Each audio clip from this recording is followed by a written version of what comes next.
আসসালামু আলাইকুম। সবাইকে স্বাগত জানাচ্ছি আমার দেশ আজকের বিশ্বে। সঙ্গে আছি তামান্না মিনহাজ।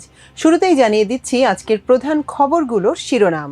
গাজায় আবারও স্থল হামলা শুরু ইসরায়েলের, নির্বিচারে চলছে হত্যাযজ্ঞ। জাতিগত নিধন চলছে গাজায়, প্রথমবারের মতো স্বীকার করল জাতিসংঘ। এবার তুরস্কে সরকার বিরোধী বিক্ষোভ, এরদোয়ানের পদত্যাগ দাবি।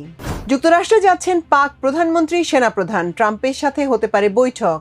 কখনোই কোনো দেশ দখল করেনি ভারত, আরএসএস প্রধানের দাবি। দর্শক শুনছিলেন শিরোনাম, এবার জানিয়ে দিচ্ছি বিস্তারিত। ফিলিস্তিনের অবরুদ্ধ গাজা উপত্যকার বৃহৎ শহর গাজা সিটিতে আবারও স্থল হামলা শুরু করেছে দখলদার ইসরায়েল। গতকাল সোমবার রাতে ব্যাপক হামলা চালানো শুরু করে তারা। ইসরায়েলি সেনাবাহিনী জানিয়েছে স্থল হামলায় অংশ নিয়েছে তাদের দুটি ডিভিশন। এই দুই ডিভিশনে হাজার হাজার সেনা রয়েছে। স্থল হামলা শুরুর আগে গত কয়েক সপ্তাহ ধরে গাজা সিটিতে ব্যাপক বোমা বর্ষণ করেছে দখলদার ইসরায়েল। বিমান ও ড্রোন থেকে মিসাইল ও বোমা ফেলে গাজা সিটির প্রায় সব উঁচু ভবন ধসিয়ে দেওয়া হয়েছে। গাজা সিটিতে স্থল হামলার আগে আশপাশের অঞ্চলগুলোতে অবস্থান নিয়েছিল ইসরায়েলি সেনারা। ইসরায়েলি সেনাবাহিনী জানিয়েছে তাদের 162 নম্বর এবং 98 নম্বর ডিভিশন গাজা সিটিতে অবস্থান করছে এবং সেখানে হামলার পরিধি বাড়াচ্ছে। এই দুই ডিভিশনের সঙ্গে 36 নম্বর ডিভিশন পরবর্তীতে যোগ দেবে। এর মধ্যে গাজা সিটিতে ইসরায়েলি সেনার সংখ্যা আরও কয়েক হাজার বাড়বে। গতকাল রাতে স্থল সেনারা গাজা সিটিতে প্রবেশের আগে ব্যাপক বোমা বর্ষণ করে ইসরায়েলি বিমান বাহিনী। গাজা সিটিতে প্রায় 10 লাখ মানুষ ছিলেন।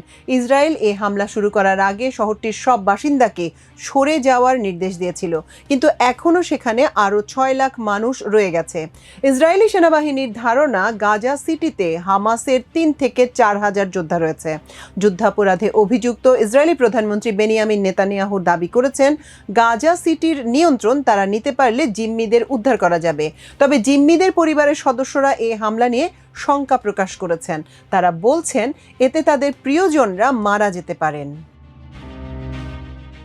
গাজার ফিলিস্তিনিদের বিরুদ্ধে জাতিগত নিধন চালাচ্ছে ইসরায়েল। জাতিসংঘের একটি স্বাধীন তদন্ত শেষে প্রথমবারের মতো বিশ্ব সংস্থার পক্ষ থেকে এ সিদ্ধান্ত জানানো হয়েছে। ইসরায়েলের শীর্ষ নেতারা এই জাতিগত নিধন উস্কে দিয়েছেন বলেও তদন্ত প্রতিবেদনে উল্লেখ করা হয়েছে।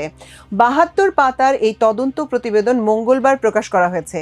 এই তদন্ত প্রতিবেদনকে এখন পর্যন্ত জাতিসংঘের সবচেয়ে প্রামাণ্য ফলাফল বলে বর্ণনা করা হয়েছে।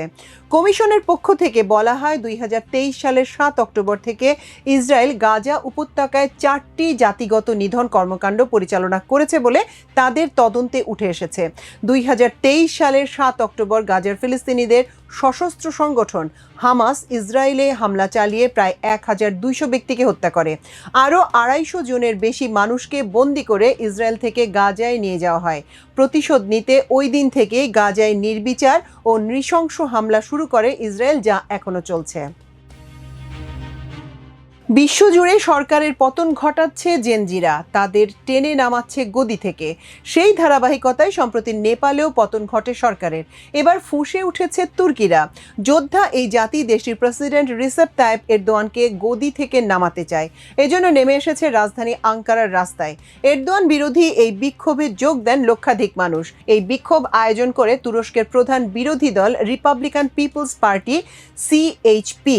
দলটির অভিযোগ দেশের বিচার ব্যবস্থাকে ব্যবহারের মাধ্যমে দমনপীড়ন চালাচ্ছে এরদোয়ান। আন্দোলনকারীরা এরদোয়ানকে স্বৈরশাসক উল্লেখ করে পদত্যাগের দাবি জানিয়ে যাচ্ছেন। তুরস্কের সরকার অবশ্য সিএইচপির অভিযোগ প্রত্যাখ্যান করেছে। তারা বলছে তুরস্কের বিচার বিভাগ স্বাধীন এবং আদালতের রায়ে সরকার কোনো প্রকার প্রভাব বিস্তার করেনি। সংবিধান অনুসারে 2028 সালে তুরস্কে প্রেসিডেন্ট নির্বাচন হবে। তবে রাজনৈতিক বিশ্লেষকদের মতে ওই নির্বাচনে নিজের বিজয় নিশ্চিত করতে পথের কাঁটা সরিয়ে ফেলতে চাইছেন এরদোয়ান। আর এই মুহূর্তে এরদোয়ানের বিজয়ের পথে সবচেয়ে বড় বাধা সিএইচপি। তাই দলটির সবচেয়ে জনপ্রিয় নেতা এক্রেম ইমামোগলুকে কারাবন্দী করেছে তুর্কি সরকার। চলছে নানা ধরনের দমনপীড়নও। চলতি মাসেই আমেরিকান প্রেসিডেন্ট ডোনাল্ড ট্রাম্পের সঙ্গে বৈঠকে বসতে পারেন পাকিস্তানের প্রধানমন্ত্রী শাহবাজ শরীফ। এই খবর প্রকাশ করেছে পাকিস্তানের সংবাদ মাধ্যম জিও নিউজ। প্রতিবেদনে বলা হয়, আমেরিকায় জাতিসংঘের সাধারণ সম্মেলন চলাকালীন ট্রাম্পের সঙ্গে আলাদাভাবে বৈঠকে বসতে পারেন শরীফ। সেই বৈঠকে থাকার কথা রয়েছে পাকিস্তানের সেনাপ্রধান আসিম মুনিরের। পাকিস্তানের সংবাদ মাধ্যম সূত্রে খবর, কাতারে ইসরায়েলের হামলা সহ বিভিন্ন বিষয়ে আলোচনা হতে পারে ট্রাম্প এবং শরীফের। ভারতের সঙ্গে চাপানোতর নিয়েও আলোচনা হতে পারে, যদিও ওয়াশিংটনে পাকিস্তানের দূতাবাসের তরফ থেকে এই নিয়ে এখনো কিছু জানানো হয়নি। ভারতের অপারেশন সিন্দুরের পরে আসিম মুনিরকে ফিল্ড মার্শাল পদে উন্নীত করেছে পাকিস্তান। তারপর থেকে শরীফের সঙ্গে সব দ্বিপাক্ষিক বৈঠকে থাকছেন পাকিস্তানের সেনাপ্রধান। ট্রাম্পের সঙ্গে শরীফ বৈঠকে বসলে সেখানে উপস্থিত থাকবেন তিনি। গত জুনে হোয়াইট হাউসে মুনিরের সঙ্গে বৈঠক করেছিলেন ট্রাম্প। এরপর তিনি সংবাদ মাধ্যমকে জানিয়েছিলেন, মুনিরের সঙ্গে সাক্ষাৎ করে তিনি সম্মানিত। সে সময় ইরান ও ইসরায়েলের সংঘাত চলছিল। সেই পরিস্থিতিতে ট্রাম্প জানিয়েছিলেন, প্রয়োজনে পাকিস্তানের মাটি ব্যবহার করে ইরানের উপর হামলা চালাতে পারে আমেরিকা। তার যদিও প্রয়োজন হয়নি। সেই বৈঠকের আগে ভারত পাকিস্তানের মধ্যে যুদ্ধ থামানোর জন্য ট্রাম্পকে নোবেল শান্তি পুরস্কার দেওয়ার দাবি করেছিলেন মুনির। মুনিরের ওই দাবি তোলার পর থেকে আমেরিকার সঙ্গে পাকিস্তানের সম্পর্ক আরও মসৃণ হতে শুরু করেছে। জুলাই মাসে ট্রাম্প প্রশাসন পাকিস্তানের সঙ্গে বাণিজ্যিক চুক্তি ঘোষণা করে। আগস্টে আবার ওয়াশিংটনে গিয়েছিলেন মুনির। এরপর জানা যায়, পাকিস্তানের খনিজ তেল উত্তোলনে সাহায্য করবে আমেরিকা। এ খাতে আমেরিকা $50 কোটি বিনিয়োগ করবে বলে জানিয়েছে পাকিস্তান। 3000 বছর আগে ভারত সেরা দেশ ছিল মন্তব্য করেছেন ভারতের কট্টর উগ্রবাদী হিন্দুত্ববাদী দল রাষ্ট্রীয় স্বয়ংসেবক সংঘ RSS এর প্রধান মোহন ভগবত। তিনি দাবি করেন, ভারত বিশ্বকে নেতৃত্ব দিলেও কোনো দেশ দখল করেনি বা অন্যের বাণিজ্য ঠেকায়নি। ভারতের উন্নতির ভয়ে আজকের বিশ্ব শক্তিগুলো দেশটির উপর শুল্ক আরোপ করছে বলেও দাবি করেন তিনি। RSS প্রধান বলেছেন, প্রায় 3000 বছর আগে ভারত বিশ্বকে নেতৃত্ব দিয়েছে, তবে কখনোই কোনো দেশ দখল করেনি বা অন্যের বাণিজ্যকে বাধাগ্রস্ত করেনি। তার দাবি, ভারত যেখানে গেছে সেখানে সভ্যতা ও জ্ঞান বিতরণ করেছে। নর্মদা পরিক্রমা নিয়ে প্রহ্লাদ প্যাটেলের লেখা একটি বইয়ের প্রকাশনা অনুষ্ঠানে অংশ নিয়ে মোহন ভগবত বলেন, আমরা বিশ্বকে নেতৃত্ব দিয়েছি, কিন্তু কোনো দেশকে দখল করিনি, কারো বাণিজ্য ঠেকায়নি, কারো সংস্কৃতি পরিবর্তন করিনি, কাউকে ধর্মান্তরিত করিনি। বরং যেখানে গেছি সেখানে সভ্যতা, জ্ঞান ও শাস্ত্র শিখিয়েছি, জীবনকে উন্নত করেছি। প্রতিটি জাতির নিজস্ব পরিচয় ছিল, সবকিছু ছিল, কিন্তু তাদের মধ্যে ভালো যোগাযোগও ছিল। আজ সেটা নেই। RSS প্রধান বলেন, পূর্বপুরুষদের সচেতনতা ও নির্মল মনোভাবের কারণেই 3000 বছর আগে ভারত ছিল সেরা দেশ। তার ভাষায়, তখন বিশ্বে কোনো সংঘাত ছিল না, প্রযুক্তিগত অগ্রগতি ছিল খুবই উচ্চ পর্যায়ের, কিন্তু পরিবেশের কোনো ক্ষতি হয়নি। মানুষের জীবন ছিল সুখী ও সংস্কৃতিময়।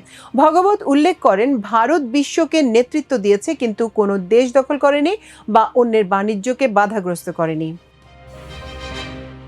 দর্শক, আমাদের আজকের বিশ্বের আয়োজন ছিল এই পর্যন্ত। ইনশাআল্লাহ আগামীকাল আবারও আরেকটি আয়োজন নিয়ে আপনাদের সামনে হাজির হব।